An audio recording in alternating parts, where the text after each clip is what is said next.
Hello everybody, welcome to Matt Makes Monsters. My name is Matt, and today we are mashing two animals together. Not literally. Owlbear time, yay! Hybrids. Not creepy science hybrids, just magical.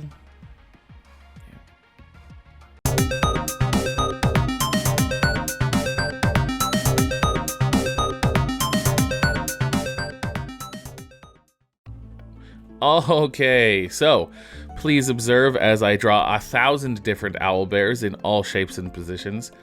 Up to this point with the monsters, I've actually been pretty good at getting a good start on them. But this guy gave me a little bit of trouble, and I finally found the right road, but it took me a while, and I'll explain why. But first, I need to read the owlbear's description from the 2nd edition Monstrous Manual. I really need to come up with a name for this wizard guy. Throw me a suggestion. Owlbears are probably the crossbred creation of a demented wizard. Not guilty. Given the lethality of this creation, it is quite likely that the wizard who created them is no longer alive. Owlbears are vicious, ravenous, aggressive, and evil-tempered at all times. Owlbears are a cross between a giant owl and a bear. They are covered with a thick coat of feathers and fur, brown, black to yellow-brown in color. The 8-foot-tall males, which weigh between 1,300 and 1,500 pounds, are darker colored. The beaks of these creatures are yellow to ivory, and their terrifying eyes are red-rimmed. Owlbears speak their own language, which consists of very loud screeches of varying lengths and pitch. So I didn't add the red eyes, and I gave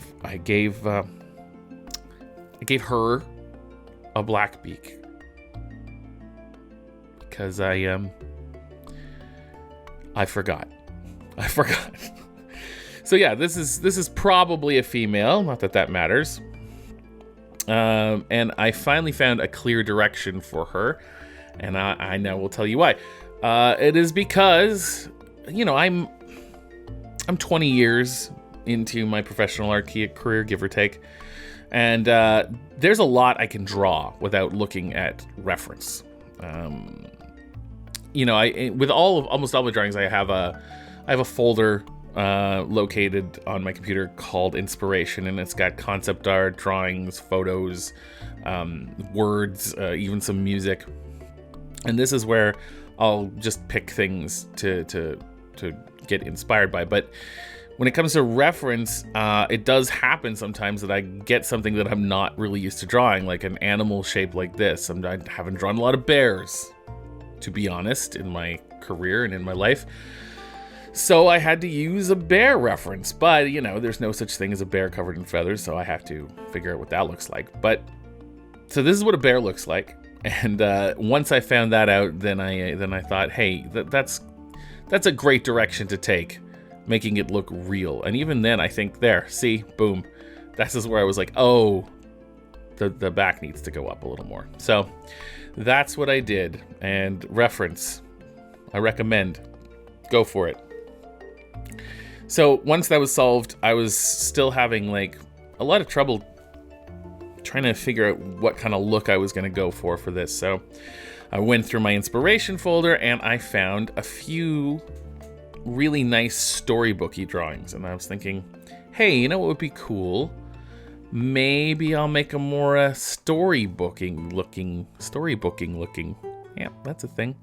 Storybook looking owlbear. I think that would be a nice change. It might be a little different. I don't know how good I'm going to be at it, but we'll try. So I made it a little more colorful, a little more sunny, a little cuter, just a little cuter. I know I know she is supposed to be vicious, ravenous, and aggressive, but I think she's a little cuter than she needs to be, and probably would be. I've seen a lot of owlbear art where they're just screaming and rearing on their hind legs, but I wanted something a little more painterly, a little more storybooky. So as you can see, I've actually drawn the dappled sunlight on her back, about 7,000 times, and we're going to continue to redo it because I continue adding layers of I don't know what I'm doing, which is rare color. Here's the, and it's a real problem. So, but I got shadows on there, and I've got light, and I wanted to render the feathers and the grass, and in the end, I actually think some of that gets lost by me wanting to punch up the sunlight a little. So, I don't know. This is still learning. I'm still learning, guys. I'm still learning. But I think this she's a little more storybooky than previous monsters that I've done. If you like this, let me know. I might do more. But she's a little different. She's a little closer to she's a little more impressionist than, I guess. And I don't know if that's the right term, but she's a little less defined than the other realistic monsters. So there she is. And yes, I did draw this in 2019. I drew a lot of these in the end of last year. So I've come a long way since then, actually, which is my problem that I had with the ghoul last week. So in the cartoony version, I wanted her to look stupid, because owls are notoriously stupid. So I made sure that the eyes were facing in two different directions. And, so much, like, the cartoon versions are nice because, when I had to do, there's so much... In the realistic version, I had to make so many changes and redo huge portions of it every time I did something different, because I'm still learning how to do stuff. But any artist that tells you that they don't do that, they are absolutely 100% known as liar/artists, and they will steal your babies. And that's the way it is, because everybody goes through troubles like that. So I wanted her to look stupid because owls are stupid. Owls are also made stupidly. Let me see if I can throw this picture up. It's a little disturbing, but only in a nature kind of way, not in a, It's just owls are weirdly made. So here you see, if you lift up the ear flap of an owl, you can actually see the back of their eye. That's poor design. I'm not into that. Yeah, that's not cool. So the owls are OWLBEARs actually have been around since 1975. They first appeared in Greyhawk, and here's the original Hong Kong prehistoric animal toy, much like the Boule that they were based on. Yeah, it looks like Big Bird had a baby with a mushroom, and so this is what you got now. This is the natural evolution. So here's the stupid cartoony version of the OWLBEAR. So these guys are now up on Instagram, Facebook, and Twitter. Please follow me there if you want to see them larger. If not, that's fine. I go through this every week. You guys should know by now. It's fine. So I just want to thank everybody. I have decided on my next theme for my next series.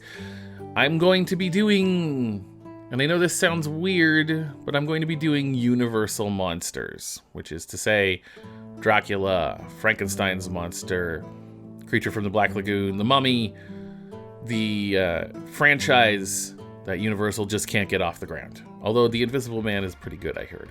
So maybe, hey, I should do The Invisible Man for April Fool's Day. We'll see. So join me next week, because we still have several left of the D&D series. Dungeons & Dragons is still going for like 4 more episodes. Next week, we're going to be doing the Mind Flayer, aka the Illithid, aka tentacle face guys. So, squid-faced fellows. They're getting quite a resurgence in popularity thanks to the Baldur's Gate 3 trailer. If you've not seen that, check it out. It's pretty great. All right, everybody. I will see you next week. Until then, stay in school. No, Don't go to, unless you're in, if you're in school, stay. All right, bye-bye. Hand thing again, never going away.